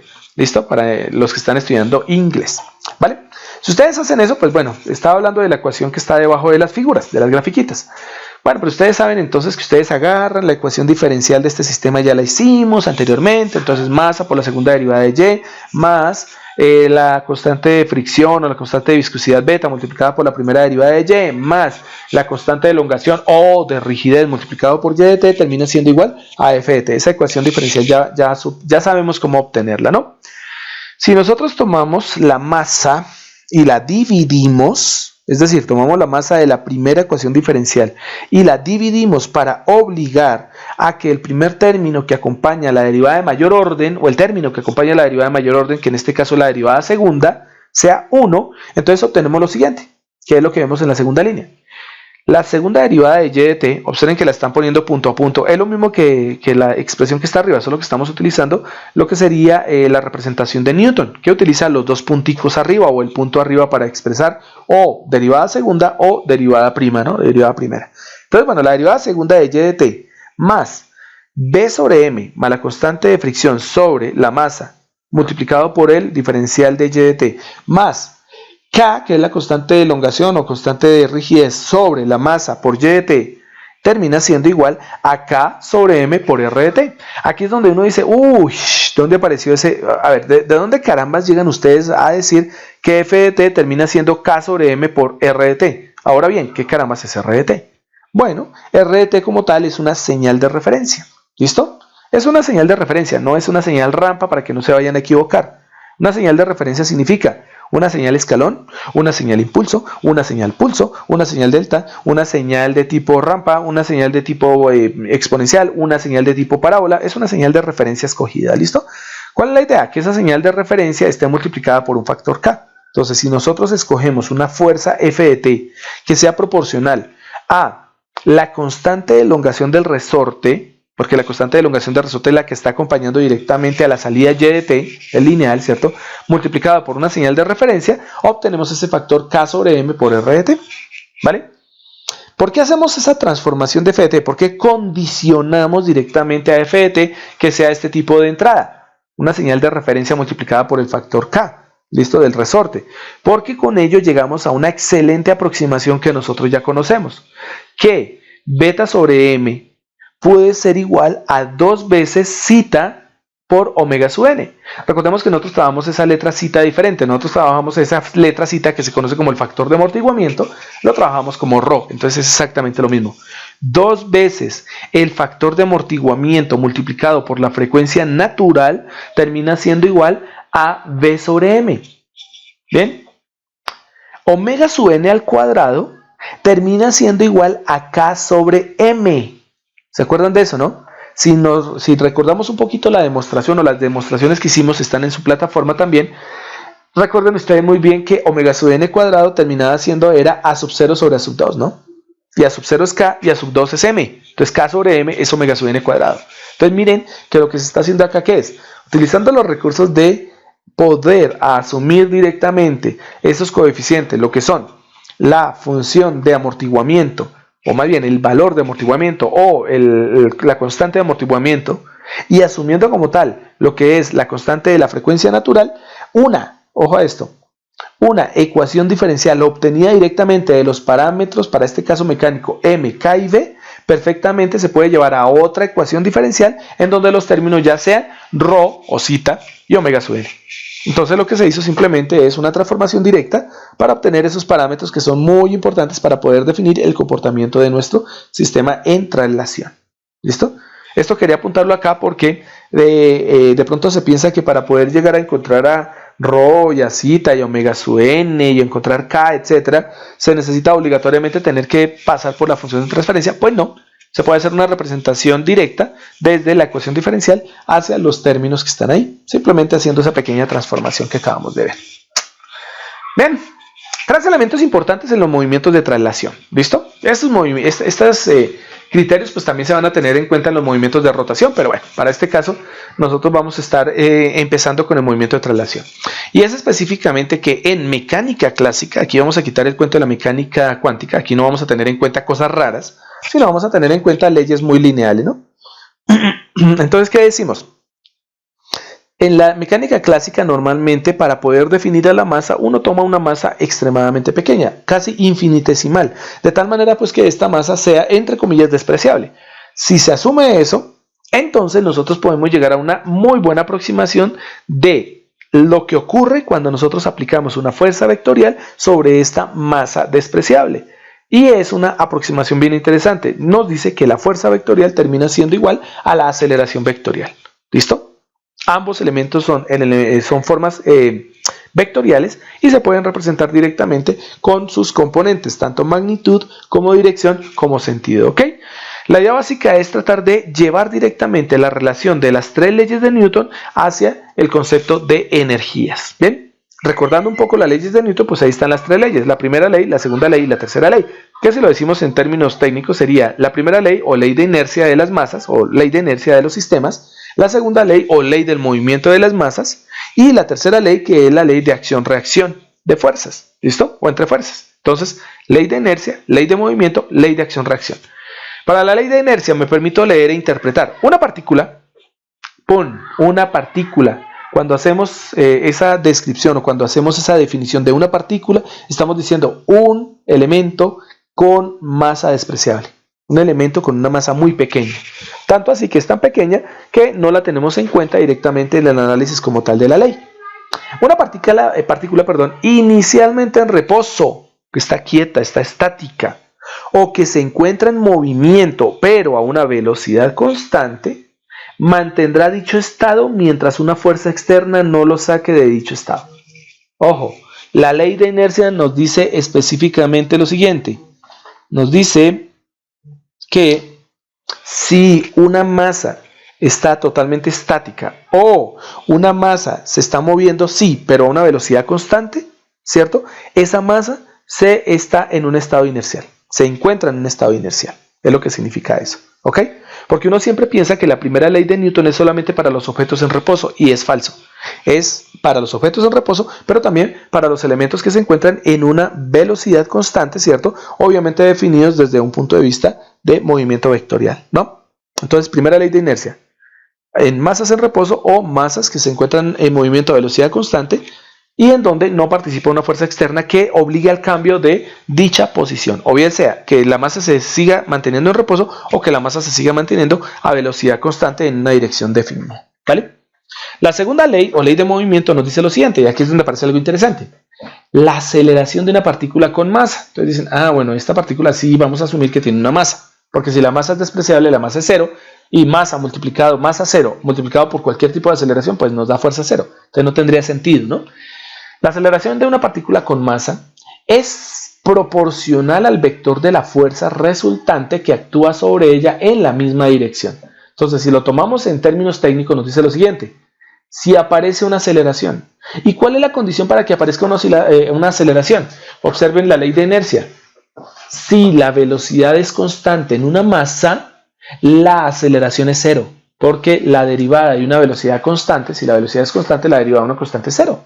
Por lo tanto, miren que la ley de movimiento dice: si un sistema, para nuestro caso, una masa, se desplaza y sufre aceleración, es porque existe una fuerza que obligó a que apareciera dicha aceleración. ¿Listo?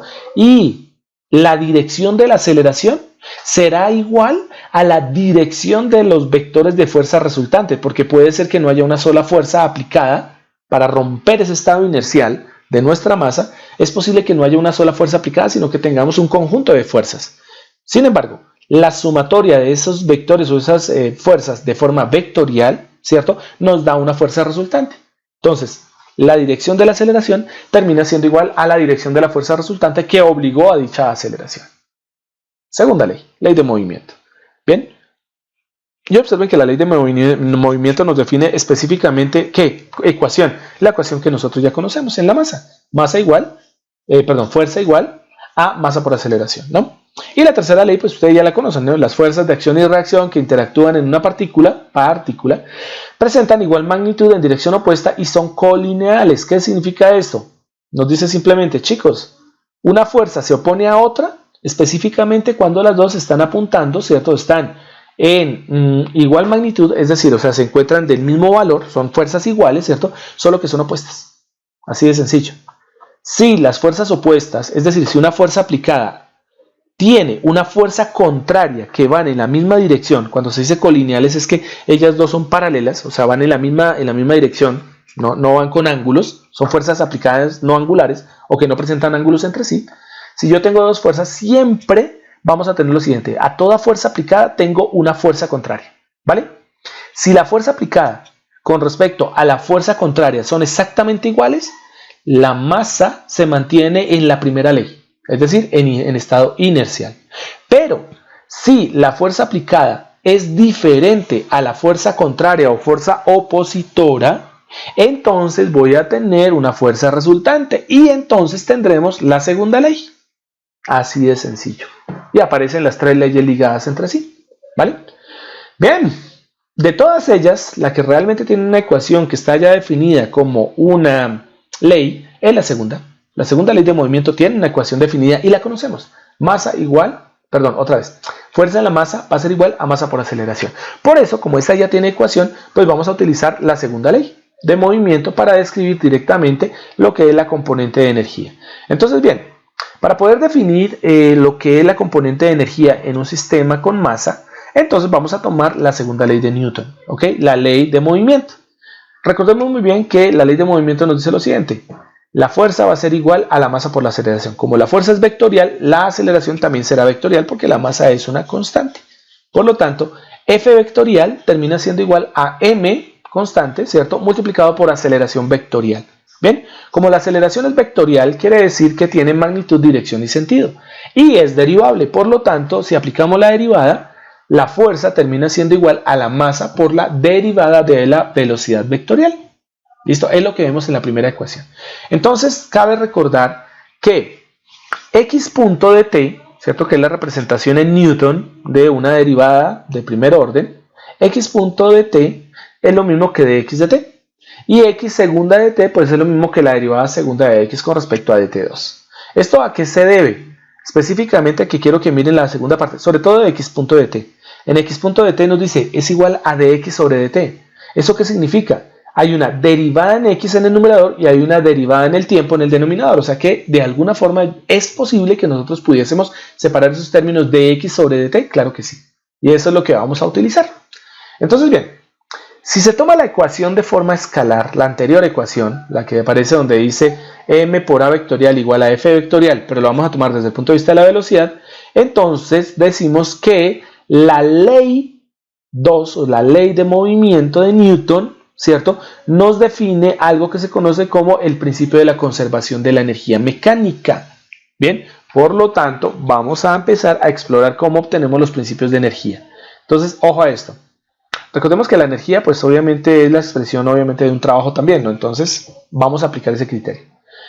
Bien, vamos a tomar directamente lo siguiente. M por B punto termina siendo igual a F de X. ¿Qué significa eso? Significa lo siguiente. La masa multiplicada por la aceleración, pero no vista como aceleración, sino como velocidad punto, que es lo mismo, ¿cierto? Visto desde la velocidad, va a ser igual a la fuerza en donde esa fuerza nos permite el desplazamiento. F de X significa la fuerza en función de X, significa fuerza en función del desplazamiento. Hay movimiento, Y ese movimiento obliga directamente a partir de la fuerza aplicada a que el objeto se desplace en una trayectoria. Entonces X corresponde a la trayectoria. Por lo tanto, F de X, o la fuerza aplicada que genera una trayectoria, termina siendo igual a la masa multiplicada por la primera derivada de la velocidad. Entonces, si llevamos eso directamente a la representación, no en X puntos, sino la llevamos directamente en forma de X de T, observen lo que ocurre acá. M por V de V termina siendo igual a V por F de X de T. ¿Listo? Y ahí es donde uno dice, úpale, ahí sí no le entendí nada. ¿De dónde carambas apareció este término? ¿Ok? Entonces vamos a salir un minutito de acá y vamos a copiar esta parte.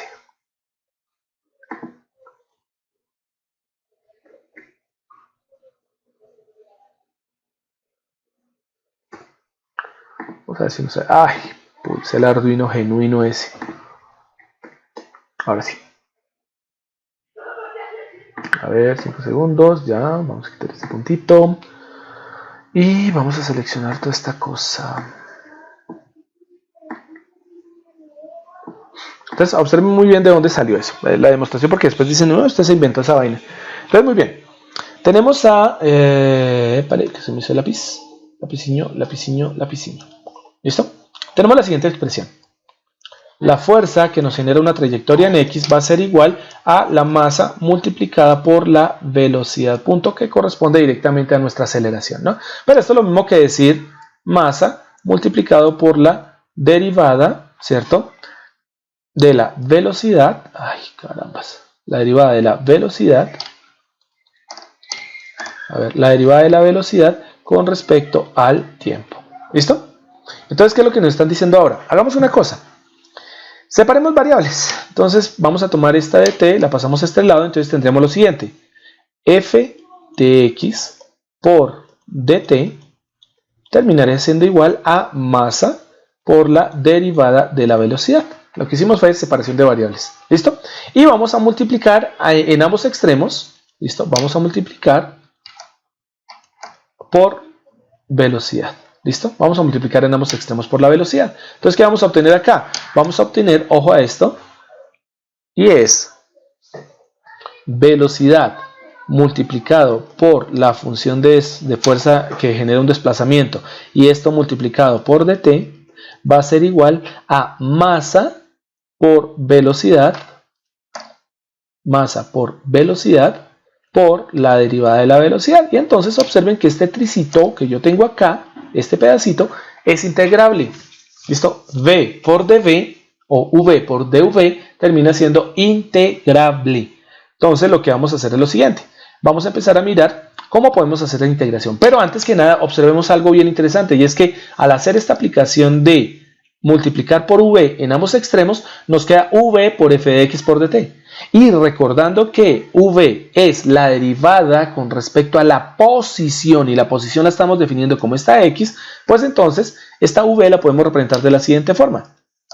V es la derivada de x, entonces sería la derivada de x con respecto a dt, que es v, multiplicado por f de x, esto multiplicado por dt, termina siendo igual a masa por velocidad por la derivada de la velocidad.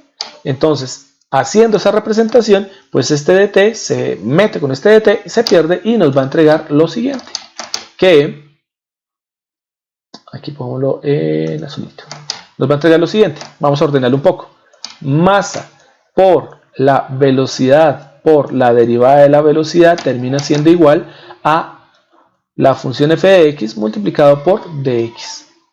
Ya tengo derivadas en ambos extremos de la ecuación. Tengo dv en la parte izquierda, dx en la parte derecha, son integrables, ¿cierto? Están en forma de variables separables o separación de variables, por lo tanto yo puedo aplicar integral e integral. ¿Listo?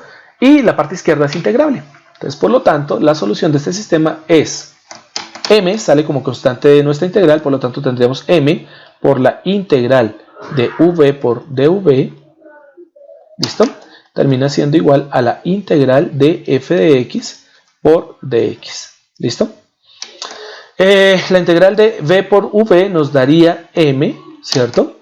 Por la v al cuadrado sobre 2, ¿cierto? y esto pues nos daría obviamente una constante de integración, más una constante de integración es igual a la integral de f de x por dx. ¿Por qué no se puede integrar la parte derecha? Porque en la parte derecha nosotros tenemos una función de x, pero esa función no lo conocemos, es una función de fuerza. Y no conocemos cómo es la fuerza, no conocemos las componentes, no conocemos los resultantes, por lo tanto no podemos definir directamente la integral de la derecha. Y como ustedes observan, pues entonces, bueno, esta constante puede pasar directamente al otro lado. Observen que aquí en la parte superior, en esta parte, miren que la constante aparece al lado derecho. Obvio, es una constante, es un número, es un valor, que este se puede llevar directamente allá. ¿Listo? Entonces, si observamos directamente, m por v al cuadrado sobre 2, lo puedo arreglar un poquitín. Y ese arreglo es el siguiente. ¿Qué tal si quito el 1 medio? Entonces, 1 medio de la masa por la velocidad al cuadrado termina siendo igual a la integral de la función de fuerza que genera directamente un desplazamiento en x, ¿cierto? Las componentes o lo que llamaremos resultante de fuerza multiplicado por dx, y aquí tenemos más una constante. Uno diría, profe, pero debería pasar como menos una constante. No importa, o sea, técnicamente da igual porque lo que vamos a tener es una constante que si se suma o se resta, simplemente va a ser un componente como tal numérico, ¿ok? Entonces, en términos prácticos, es bueno llevarlo mejor no como un menos, sino como un más. Y ahora bien, no diría, profe, pero que, o sea, no entiendo muy bien que es que la C está positiva a la izquierda y después me la llevo positiva otra a la derecha. ¿Eso qué tiene que ver? No, simplemente es que vamos a llevar esa función de C como una constante para poder, obviamente, definir un estado como tal de las ecuaciones. Pero sí, o sea, puede ser negativo, puede ser positivo, no hay problema. O sea, no hay lío, no se pongan a pelear por la C. Y listo, ¿qué tenemos al lado izquierdo? Jóvenes y señoritas, ¿vale? Esto que ustedes obtienen acá se denomina energía cinética. Es el concepto de la energía cinética de las masas. ¿Listo? Si arreglamos un poquito esta parte, podemos llevarnos directamente esta función acá, al otro lado. Mejor dicho, arreglemos un poco esta cuestión. Nos la llevamos acá arriba y miremos la siguiente fórmula. 1 medio de la masa por la velocidad al cuadrado menos la función integral de la función de x con respecto a x termina siendo igual a constante. Si la dejamos de esta forma, observamos dos partes en la parte izquierda. Esta primera parte, que ya dijimos que es la energía cinética. Por lo tanto, el elemento que nos queda aquí pendiente, ¿qué es? Este término que está acá, que es la integral de f de x por dx, solo y únicamente puede corresponder al otro tipo de energía que conocemos, y es la energía potencial. Y tenemos la energía cinética, ¿cierto? Junto a la energía potencial es constante. Ley de conservación de la energía expresada en forma de ecuaciones. ¿Listo? Energía cinética junto a la energía potencial va a ser igual a constante. La energía es constante. Ni se crea ni se destruye, solo se transforma. Parte de la energía es cinética, parte de la energía es potencial. ¿Listo? Cierto que se nos abrió accidentalmente esta cosa. ¿Ven? Y nada, chicos, bueno, ahí está la demostración en la parte de abajo. La siguiente diapositiva nos dice simplemente si el trabajo es realizado por esa fuerza que nos permite crear una trayectoria. No depende del camino, o sea, no dependemos de la trayectoria, si se va por un lado o por el otro, sino que dependemos de dónde inicia la fuerza y dónde termina. Entonces nosotros podemos encontrar directamente una función que vamos a denominar la función vectorial v de x. De tal manera que vamos a obtener lo siguiente, f de x, es decir, la fuerza como tal, o el trabajo que se desarrolla f de x para poder desplazar una masa de un punto a otro, va a ser igual a el gradiente negativo de esa función de v de x. ¿Listo? ¿Por qué negativo? Porque recordemos que a medida que nosotros vamos aplicando la fuerza, esta fuerza permite que la masa se desplace, pero a medida que vamos llegando, la fuerza disminuye y se vuelve cero cuando llegamos al punto final. Mejor dicho, queremos correr una banca o queremos mover un mueble de un punto a otro. ¿Cómo empezamos? Aplicando la máxima cantidad de fuerza, desplazamos a esa masa y cuando vamos llegando al punto final, vamos a decrementar la fuerza y la decrementamos hasta que se vuelve cero. ¿Cuándo se vuelve cero? Pues cuando el objeto que estamos arrastrando, que estamos llevando, pues llega al punto donde lo queremos dejar. Por eso el gradiente negativo empieza de mayor fuerza hacia una fuerza que tiende a volverse cero cuando va llegando al punto final de desplazamiento. Por eso f de x se toma como un gradiente negativo, menos dv de x, ¿ok? Entonces, v de x, que termina siendo la integral de dv, pues va a ser igual a menos la integral de f de x de x. ¿De dónde sale? Tomen esta ecuacióncita, la primera, vamos a ver si aparece mi cursor por acá. Esta ecuación, tomen este de x que está dividiendo a db, páselo al lado izquierdo, ¿qué les queda? F de x por dx es igual a db. Entonces simplemente integren a ambos lados y van a encontrar que tenemos una función llamada v de x. ¿Y quién es v de x? En definitiva termina siendo, ¿quién? La energía potencial. Entonces, un medio de m por v al cuadrado más esa función de energía o función de trabajo que genera una energía de índole potencial va a ser igual a constante. Va a ser una constante. Ya está demostrado directamente. ¿Listo? Bien. Son las 11:53. Yo creo que podemos dejar hasta ahí. Y ya vamos a empezar con sistemas de movimiento rotacional para el próximo, hoy es martes, el próximo jueves. No se les olvide que el jueves, ahorita voy a habilitar el aula. Voy a primero a subir el video. Bueno, voy a editar el video, a terminar de crearlo. Ya vamos a tomar estas diapositivas, las vamos a pasar directamente a PDF para que ustedes la tengan ya de una vez en su sexta semana. Creo que la tenemos en la sexta semana. Y entonces lo que vamos a hacer, ¿qué es? Bueno, subir otros usos. Es por ejemplo el caso del uso de la etiqueta SS2TF. ¿Listo? SS2TF. Para que ustedes sepan cómo es que se hace, pues entonces la transformación inversa, ¿no? O sea, llevar de espacio de estados a función de transferencia. La gráfica como tal que nos demuestra por qué cada uno de los elementos se llama así, por qué C se llama matriz de salida, por qué A se llama matriz de transferencia o de transición, de matriz de estados, por qué B se llama la matriz de entrada y por qué D se llama la matriz de transferencia directa. Eso lo vamos a observar en una gráfica que les voy a enviar, voy a dibujarla bien bonita.